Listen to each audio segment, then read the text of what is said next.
Coba kita ke ini slide greenflation. Ini pernah ramai pada waktu debat Pilpres. Jadi saya yakin teman-teman di sini sudah tahu banyak negara-negara besar di dunia yang saat ini terdampak perubahan iklim karena pemanasan global. Ada bencana kekeringan ekstrim, banjir, kenaikan air laut, yang nanti dampaknya banyak seperti gagal panen, dan lain-lain. Jadi ini tantangan kita ke depan. Tantangannya sudah ada di depan mata dan kita harus segera bertindak. Tapi Bapak Ibu, teman-teman semua,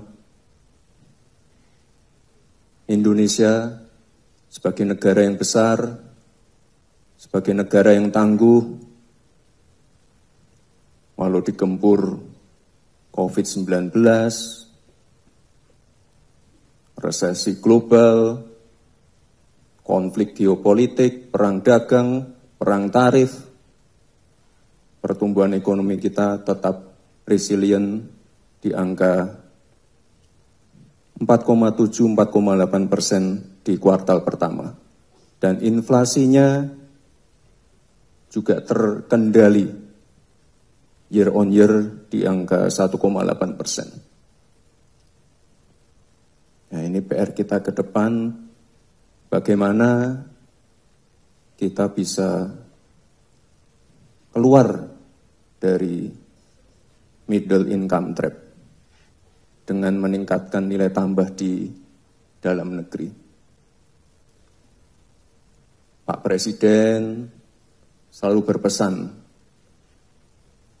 setiap visi misinya, setiap program-programnya, ini mohon untuk dijalankan dengan mengedepankan aspek lingkungan, sosial, dan keberlanjutan.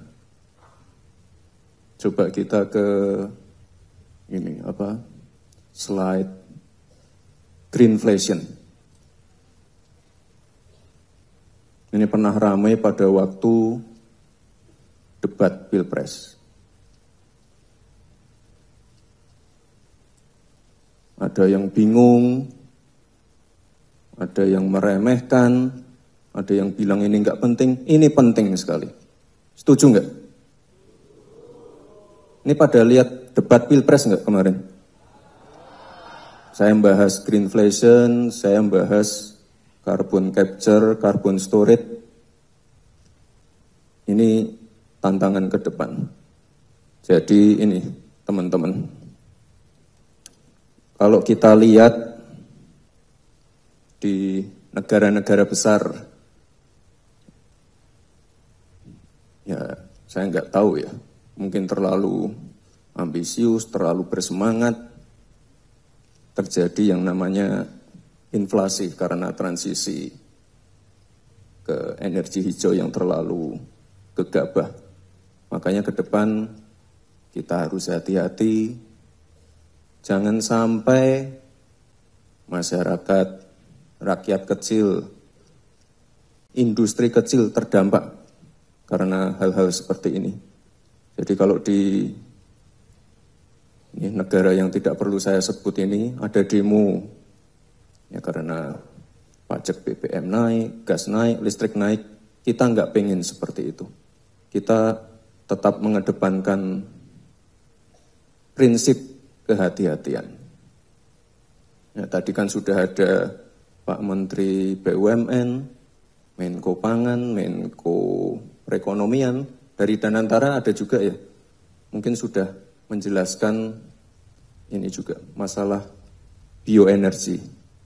Jadi tantangan ke depan kita tidak boleh lagi ketergantungan dengan energi fosil. Nah, kita harus segera melakukan transisi ke energi hijau. Nah, ini kalau sekarang kita udah punya B35, B40, ke depan Pak Presiden menargetkan B50. Jadi nanti untuk bioaftur, bioetanol, biodiesel banyak, dan potensi bioenergi kita besar sekali. Ini mencapai 57 gigawatt.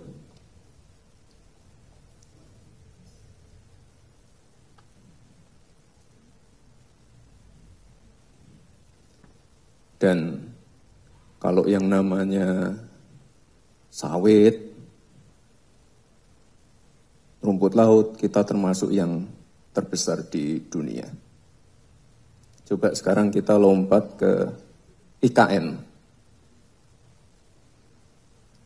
Jadi komitmen Indonesia untuk mengurangi dampak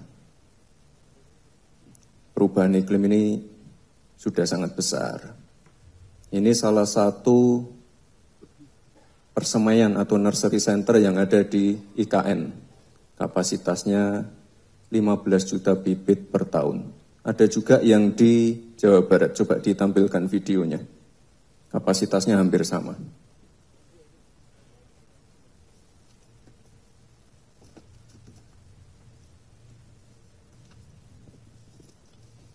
Nggak ada suaranya ya.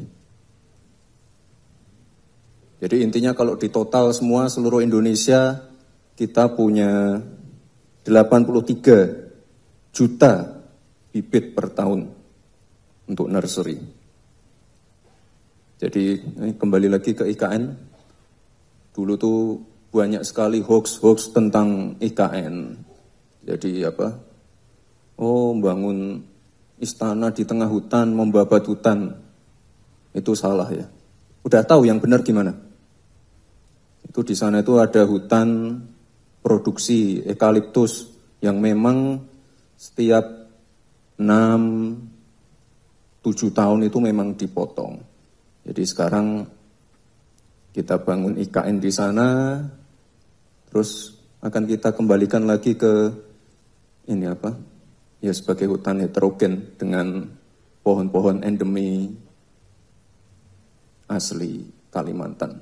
Ya, ada pohon ulin, meranti, lalu ada pohon tengkawang. Jadi ini apa yang sudah dilakukan saya kira sudah on track. Lalu masalah kebakaran hutan. Sudah sangat berkurang sekali dibandingkan 10 tahun yang lalu. Pengurangannya sampai 85%. Ini mungkin masih ada beberapa titik rawan, titik-titik yang kebakaran. Mungkin hari Senin saya ke Riau untuk mengecek kebakaran hutan di sana. Lalu kita punya hutan mangrove terbesar juga di dunia. Dan ini penting sekali karena penyerapan CO2-nya ini 5 kali lebih dari hutan tropis.